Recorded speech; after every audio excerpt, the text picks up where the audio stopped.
Bismillahirrahmanirrahim. Assalamualaikum warahmatullahi wabarakatuh. Alhamdulillahirabbil alamin hamdan katsiran tayyiban mubarakan fihi asyhadu an la ilaha illallah wa asyhadu anna Muhammadan 'abduhu wa rasuluh la nabiyya wa la rasula ba'dah. Alhamdulillahirabbil alamin, sahabat Gagam Quran dimanapun antum berada, mudah-mudahan senantiasa dalam lindungan Allah Subhanahu wa taala. Kali ini akan kita lanjutkan pelajaran tajwid kita mengenai ahkam nun sakinah wa tanwin, insyaallah. Langsung saja kita sedikit paparkan ya, mengenai hukum atau tata cara membaca nun sukun dan tanwin. Di sini sudah saya coba tuliskan, sedikit kurang ya. Ahkam nun sakinah wa tanwin.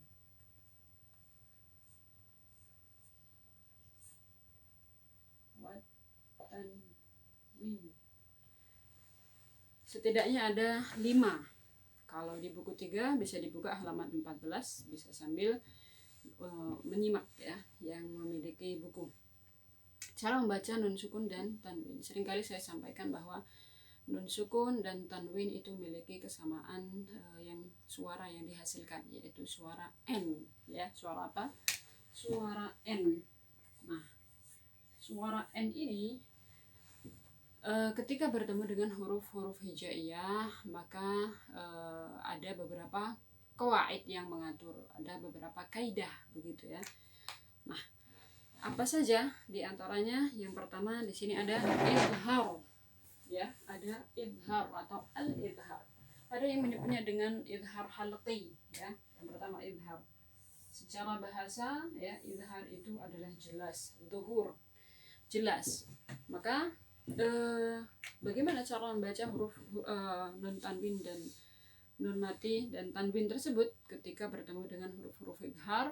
Dibaca jelas ya, jadi terbaca jelas N-nya ini terbaca jelas ketika bertemu dengan ke-6 huruf yang keluar dari al-halaq ya. Makanya disebut dengan idhar halqi, karena ke-6 huruf idhar itu semuanya keluar dari makhraj al-halaq atau tenggorokan. Apa saja? Ada huruf hamzah, huruf ha, huruf ha ya, huruf ain, huruf kha dan huruf ghain. Ini saya urutkan sesuai dengan makhrajnya ya. Ini pangkal paling bawah, kemudian bagian tengah dan bagian ujung ada kha dan ghain. Kha dan ghain. Nah, dengan seringnya diulang-ulang insyaallah lama-lama akan hafal begitu ya. Hamzah. Jadi nun mati dan tanwin ini jika bertemu dengan ke-6 huruf, maka suara N yang dihasilkan nun sukun dan tanwin ini terdengar jelas ya. Jadi tidak terpengaruh ya, tidak melebur, tidak masuk, tidak dengung ya, tapi terdengar jelas. Baik, kita coba praktekkan langsung saja ya. Huruf hamzah kita ambil contoh. A'udzu billahi minasyaitonir rajim. Man amana ya. Man amana. Kemudian man a'ta wa in aradtum. Kemudian kita ambil huruf ha. Min hadin.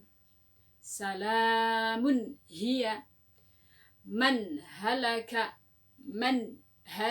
Jadi bukan mang ya. Bukan juga melebur ya. Gimana melebur? Tidak bisa ya. Kemudian huruf ain. Min ibadih, min alaqin, man hamala, tanhituna, min ghillin, man khashiya, fa in khiftum, dan seterusnya.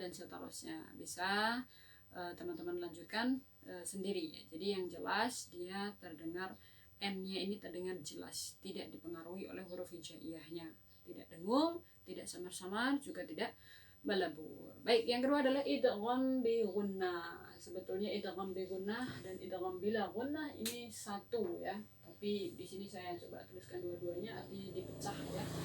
Idgham bi gunnah, secara bahasa idgham itu artinya masuk ya. Bi dalam bahasa Arab artinya dengan gunnah, disertai gunnah. Gunnah itu adalah suara dengung yang dihasilkan, suara ditahan keluar dari hidung. Itu adalah gunnah. Nah, yang kedua adalah bila. Bila ada huruf lam di sini. Ada huruf lam. Lam dalam bahasa Arab artinya la, tidak atau tanpa. Lala ya, la. Berarti idgham masuk bi gunnah disertai gunnah. Bila gunnah berarti idgham masuk bila tanpa gunnah ya, tanpa disertai dengung. Apa saja hurufnya? Yang pertama idgham bi gunnah ada 4 hurufnya, yaitu ya, nun ya, nun, kemudian mim dan waw. Biasanya kalau dalam mushaf itu sudah ditandai dengan harokat tasydid ya di huruf tersebut. Jadi namanya idgham masuk, artinya nun tanwin ya, nun dan tanwin jika bertemu dengan keempat huruf idgham ini, maka suara n yang dihasilkan tanwin dan nun mati ini akan melebur ya, melebur masuk ke keempat huruf tersebut ya. Jadi suara n-nya sudah tidak lagi jelas ya. Untuk kalau Sab'ul Utsmani sendiri ada sedikit yang perlu ditandai ya. Maksudnya gimana? Kalau Sab'ul Utsmani untuk huruf wawu dan huruf ya, huruf wawu dan huruf ya itu biasanya belum ditandai dengan tasydid ya. Jadi untuk dua huruf ini ya, wawu dan ya, dua huruf tersebut biasanya belum ada tandanya. Maka mau tidak mau kita harus menghafalnya ya, menghafalnya atau menandainya. Jadi contoh yang pertama di sini ada di halaman 16. Iyakunu, bisa saya tulis di sini ya. In ya, in bertemu dengan yakunu. Nah, nun mati bertemu dengan ya, maka nunnya ini melebur ya, masuk ke huruf ya. Ya-nya otomatis menjadi tasydid. Iyakunu, selain masuk dia ditahan dulu karena ada gunnah, bi gunnah. Iyakunu man yasha man yaf'al khairan yarah wujuhun yawma idzin. Kemudian huruf nun. Nah, untuk huruf nun dan huruf mim ini sudah disertai dengan tasydid. Jadi insyaallah teman-teman, ibu-ibu sekalian tidak akan keliru. Jadi membacanya langsung min nadhirin, otomatis masuk ke huruf nun. Inna sya' lan nadkhulaha min malin suhufan mutahharah. Kemudian yang terakhir ada huruf wawu, di sini belum disertai dengan tasydid. Miwaq, mawajadna, miwalin, miwaliyin, afan, khairun wa abqa, wa walidin wa ma walad. Seperti itu. Jadi untuk huruf wawu dan huruf ya di Rasim Utsmani sendiri belum ditandai dengan tasydid. Jadi kita harus berhati-hati, fokus saat membaca. Jika tanwin atau nun mati bertemu dengan wawu dan ya, meski belum ada tasydidnya atau tidak ada tasydidnya, tetap cara membacanya adalah melebur masuk ke huruf tersebut. Idgham bi gunnah. Hurufnya 4 ya. Ya, nun, mim dan wawu. Izhar tadi hurufnya 6 ya. Hamzah, ha, ain, ha dan ghain, dan yang terakhir adalah kha. Baik, yang sekarang adalah idgham bila gunnah. Idgham bila. Idgham masuk bila itu tanpa. Bi itu kan artinya dengan, la tanpa ya, atau tidak disertai dengan gunnah. Kalau yang pertama bi gunnah. Bila tanpa, hurufnya hanya ada 2, yaitu lam dan ra. Apa? Lam dan ra. Mudah sekali diingat. Lari ya. Karena lari maka tidak bisa ditahan. Kalau gunnah itu kan artinya ditahan sampai suara terdengar dari hidung. Karena lari lam dan ra maka tidak bisa ditahan. Jadi bedanya dengan idgham bi gunnah itu adalah ditahan dan tidaknya ya, ada dengungannya atau tidak. Kalau yang pertama idgham, yang kedua sama-sama idgham, masuk melebur, nun dan tanwinnya tidak terdengar. Untuk lam dan ra alhamdulillah sudah disertai dengan harokat tasydid. Jadi teman-teman ibu-ibu sekalian di sini insyaallah tidak akan salah ya. Hanya saja untuk lam dan ra ini tidak perlu ditahan salah membacanya. Milladunhu malalubada, jadi tidak perlu malalubada, tidak ya, karena tidak perlu ditahan. Wa alla ta'lu, yang penting sudah masuk saja. Humazatil lumazah gitu. Kemudian huruf ra. Mir rabbihim ar-ra'ahu mir rasulin ghafurur rahim 'ishatir radiyah. Ya, insyaallah cukup contoh-contohnya, bisa nanti dilanjutkan sendiri. Lam dan ra, idgham bi gunnah, afan bila gunnah. Idgham bila gunnah, hurufnya hanya ada 2. Yang selanjutnya hukum nun sukun dan tanwin. Yang ketiga adalah iqlab atau al-iqlab, qalab ya, atau qalbun dari bahasa Arab ya. Qalbun artinya yang sesuatu yang membolak-balik ya, maka hati manusia ya membolak-balik. Maka doa dalam doa kita, ya muqallibal qulub tsabbit qalbi ala ta'atik, tsabbit qalbi ala dinik. Nah, iqlab sendiri artinya adalah membalik. Jadi ketika tanwin dan nun mati ya, nun mati dan tanwin ini bertemu dengan huruf iqlab, yaitu hanya satu hurufnya. Alhamdulillah mudah diingat ya, hanya satu, itu huruf ba. Cara bacanya adalah membalik atau berubah menjadi apa? Huruf mim, berubah menjadi huruf mim. Halaman 18, di situ sudah ada beberapa latihannya, yaitu apabila nun mati dan tanwin bertemu dengan huruf ba, biasanya ditandai dengan mim kecil di atasnya. Nah, mim kecil di atasnya seperti ini ya, mim kecilnya. Mungkin ada beberapa teman-teman yang bertanya dengan mim yang seperti ini, apa bedanya? Nah, kalau ini mim iqlab, kalau ini adalah mim waqaf ya, mim waqaf. Nanti di bab waqaf kita akan pelajari. Baik, kita coba baca. Bismillah. Amba'aka, nunnya berubah menjadi huruf mim, sama sekali tidak terdengar. Jadi bukan tidak, langsung mim. Amba'aka min ba'di sami'um basir munfatirum bih masya'im binamim. Semuanya kalau kita perhatikan dari contoh-contohnya ya, semuanya sudah ada mim kecilnya. Contoh di sini adalah mim ba'di ya, mim ba'di, mim nun mati ba'di. Nah, di sini sudah ada nun kecil, mim kecil ya. Mim,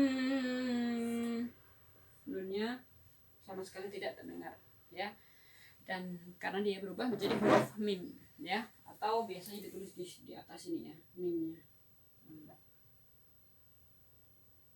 Jadi nunnya itu sudah tidak lagi ditulis sukun, tapi ditulis mim kecil di atasnya langsung. Mim ba'di. Baik, insyaallah tidak ada muskilah. Langsung yang terakhir adalah ikhfa. Dan ikhfa ini hurufnya paling banyak ya. Tapi tidak usah dihafal. Yang dihafal adalah yang pertama, kedua, dan ketiga ya, keempat. Maka kalau hafal yang keempat ini, maka sisanya masuk ya. Sisanya adalah masuk huruf ikhfa. Idhar, hurufnya ada 6. Kemudian idgham bi gunnah, hurufnya ada 4. Jadi 10. Kemudian idgham bila gunnah ada 12. Kemudian iqlab, bacaan iqlab hurufnya hanya ada 1. Jadi berapa? 13 ya. Maka sisanya ya, kalau huruf hijaiyah ada 28, maka dikurangi 13, sisanya 15 huruf masuk ke sini. Ya. Tersusun dalam satu kata atau satu kalimat. Sif dha sana kam jada syakhsun ya. Sif dha sana kam jada syakhsun qad sama dum tayyiban fi tuqan zid fi tuqan da' zalima. Nah, ini adalah setiap yang mengawali dari kata ini, yaitu adalah huruf ikhfa. Yang pertama ya shad satu ya, kemudian yang kedua adalah zal, yang ketiga adalah sa, kemudian kaf ya, jim, shin, kemudian qaf, sin ya, kemudian ada dal, ta, zai, fa, ta, dot, dan yang terakhir ada huruf ba ya, ada jumlahnya 15. Bagaimana cara membacanya? Cara membacanya adalah samar-samar atau yang dikenal dengan suara eng gitu ya. Namun sebetulnya tidak eng persis ya dengan huruf Latin NG, tidak, karena dalam ikhfa juga ada tingkatan-tingkatannya. Ada ikhfa yang dia menebal, ada yang tipis. Yang menebal apa saja?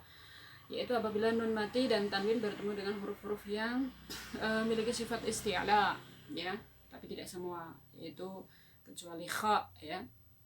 Untuk huruf kha karena dia masuk ke huruf bacaan izhar, maka tidak masuk pada bagian ikhfa. Maka ketika huruf-huruf yang memiliki huruf isti'la ini ya, maka dia terbaca lebih tebal ya. Nah, kita langsung saja ke contoh ya, cara membacanya. Halaman 18 bagian ikhfa ada shad.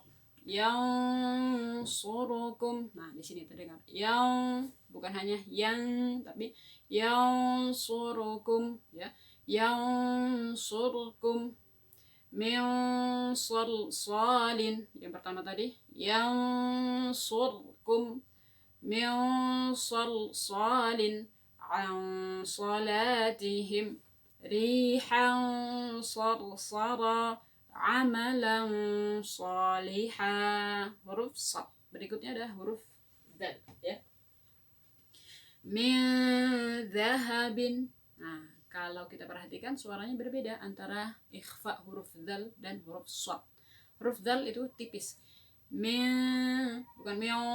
Kenapa? Karena huruf sad tadi pangkal lidahnya ini naik, jadi otomatis dia sudah nutup ya, nutup kerongkongan, jadi terdengar menebal. Meo, meo, salsalin.